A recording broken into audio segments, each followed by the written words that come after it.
Kerajaan Islam di Sumatera dan Sulawesi. Kerajaan Islam di Sumatera.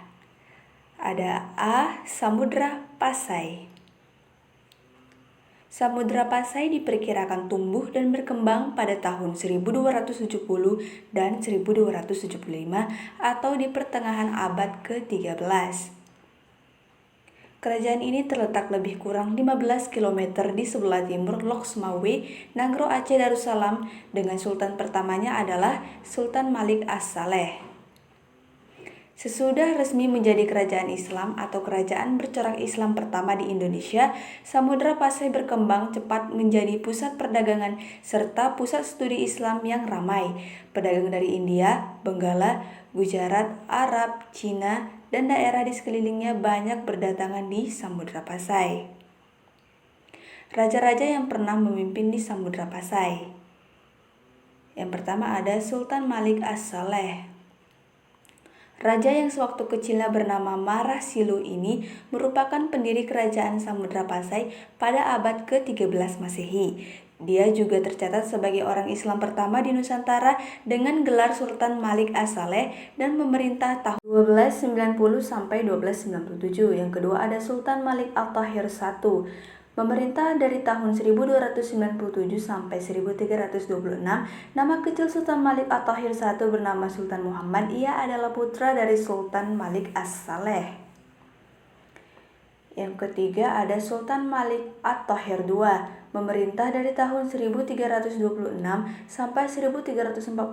Nama kecil Sultan Malik At-Tahir II adalah Sultan Ahmad. Puncak kejayaan. Kerajaan Samudra Pasai mencapai puncak kejayaan pada masa pemerintahan Sultan Malikul Thohir. Sistem pemerintahan Samudra Pasai sudah teratur baik. Samudra Pasai menjadi pusat perdagangan internasional. Pedagang-pedagang dari Asia, Afrika, Cina, dan Eropa berdatangan ke Samudra Pasai. Hubungan dagang dengan pedagang-pedagang Pulau Jawa juga terjalin erat. Produksi beras dari Jawa ditukar dengan lada. Runtuhnya kerajaan Samudra Pasai. Pada tahun 1521 di bawah pimpinan Sultan Zain al-Abidin, Portugis menyerang kerajaan ini karena iri dengan kemajuan dagang mereka yang begitu pesat. Angkatan perang Portugis yang lebih kuat, akhirnya mereka berhasil menaklukkan kerajaan Samudra Pasai. Keadaan kerajaan yang melemah ini kemudian dimanfaatkan oleh Sultan Ali Muqyat Syah, Raja Kerajaan Aceh Darussalam untuk mengambil alih kerajaan Samudra Pasai. Pada tahun 1524, akhirnya kerajaan Samudra Pasai dimasukkan ke dalam wilayah kerajaan Aceh Darussalam. Hal tersebut dibuktikan dengan dipindahkannya lonceng Cakradoya milik kerajaan Samudra Pasai ke kerajaan Aceh Darussalam. B. Kesultanan Aceh Darussalam. Kerajaan Aceh berdiri menjelang keruntuhan Samudra Pasai. Sebagaimana tercatat dalam sejarah, tahun 1360 Masehi, Samudra Pasai ditaklukkan oleh Majapahit dan sejak saat itu pula, kerajaan Pasai terus mengalami kemunduran diperkirakan menjelang berakhirnya pada abad ke-14 Masehi.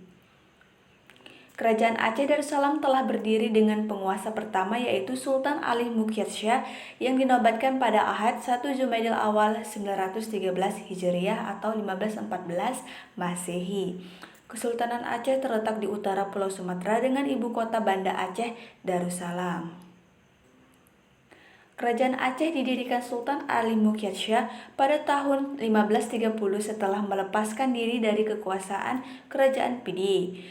Tahun 1564, Kerajaan Aceh di bawah pimpinan Sultan Alauddin Al-Aqad tahun 1537 sampai 1568. Sultan Al-Khawdir Al-Qahar menyerang Kerajaan Johor dan berhasil menangkap Sultan Johor. Namun Kerajaan Johor tetap berdiri dan menentang Aceh. Pada masa Kerajaan Aceh dipimpin oleh Alauddin Riyad Shah, pasukan Belanda yang dipimpin oleh Cornelis de Houtman datang untuk meminta izin berdagang di Aceh. Pada masa pemerintahan Sultan Ali Riayat atau lebih dikenal Sultan Muda yang berkuasa di tahun 1604 sampai 1607, pada masa inilah Portugis melakukan penyerangan karena ingin melakukan monopoli perdagangan di Aceh, tapi usaha ini tidak berhasil. Masa kejayaan. Setelah Sultan Muda digantikan oleh Sultan Iskandar Muda dari tahun 1607 sampai 1636, Kerajaan Aceh mengalami kejayaan dan perdagangan. Banyak terjadi penaklukan di wilayah yang berdekatan dengan Aceh seperti Deli, Bintan, Kampar, Pariaman, Minangkabau, Perak, Pahang, dan Kedah. Runtuhnya kerajaan. Gejala kemunduran kerajaan Aceh muncul saat Sultan Iskandar Muda digantikan oleh Sultan Iskandar Thani atau Sultan Iskandar Sani yang memerintah tahun 1637 sampai 1642. Iskandar Sani adalah menantu Sultan Iskandar Muda. Tidak seperti Sultan Iskandar Muda, ia lebih mementingkan pembangunan dalam negeri daripada ekspansi ke luar negeri.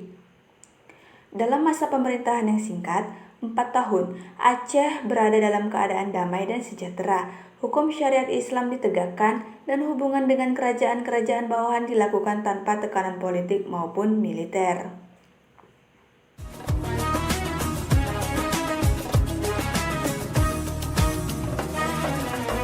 Kerajaan di Sulawesi.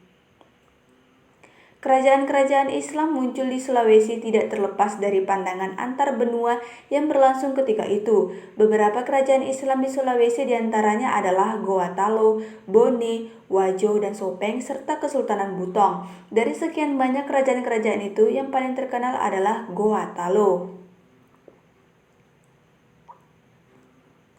Kesultanan Goa atau kadang ditulis Goa adalah salah satu kerajaan terbesar dan paling sukses yang terdapat di daerah Sulawesi Selatan. Rakyat dari kerajaan ini berasal dari suku Makassar yang berdiam di ujung selatan dan pesisir barat Sulawesi. Sejak Goa Talo sebagai pusat perdagangan laut, kerajaan ini menjalin hubungan dengan Ternate yang sudah menerima Islam dari Gresik. Raja Ternate yaitu Ba'abdullah mengajak Raja Goa Talo untuk masuk Islam, tapi gagal. Barulah pada masa Datu Ribandang datang ke kerajaan Goa Talo, agama Islam mulai masuk ke kerajaan ini. Setahun kemudian, hampir seluruh penduduk Goa Talo memeluk Islam. Mubalik yang berjasa menyebarkan Islam adalah Abdul Qadir Khatib Tunggal yang berasal dari Minangkabau. Kerajaan ini mencapai puncak kejayaannya pada masa pemerintahan Sultan Hasanuddin. Daerah kekuasaan Makassar luas, seluruh jalur perdagangan di Indonesia Timur dapat dikuasainya. Sultan Hasanuddin terkenal sebagai raja yang sangat anti kepada dominasi asing. Dalam peperangan melawan VOC, Sultan Hasanuddin memimpin sendiri pasukannya untuk menghancurkan pasukan Belanda di Maluku.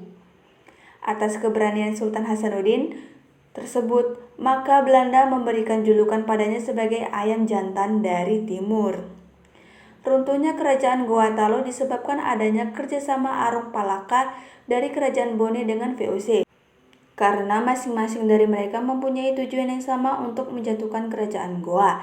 Akibatnya persekutuan tersebut Belanda dapat menguasai ibu kota kerajaan Makassar dan secara terpaksa kerajaan Makassar harus mengakui kekalahannya. Baiklah, demikian materi kita pada pagi hari ini mengenai kerajaan Islam yang ada di Sumatera dan Sulawesi. Berikutnya Ibu akan memberikan kalian tugas untuk menjawab pertanyaan-pertanyaan berikut. Yang pertama, di manakah letak kerajaan Samudra Pasai? Kedua, apa penyebab runtuhnya Kesultanan Aceh Darussalam? Yang ketiga, siapa yang diberikan julukan ayam jantan dari timur? Soalnya ditulis di kertas atau di buku. Jangan lupa menuliskan nama, kelas, serta mata pelajarannya. Kirim ke grup WA ya. Lebih cepat lebih baik anak-anak. Absennya jangan lupa, Ibu tunggu. Kita tutup pelajaran kita hari ini dengan membacakan Alhamdulillah.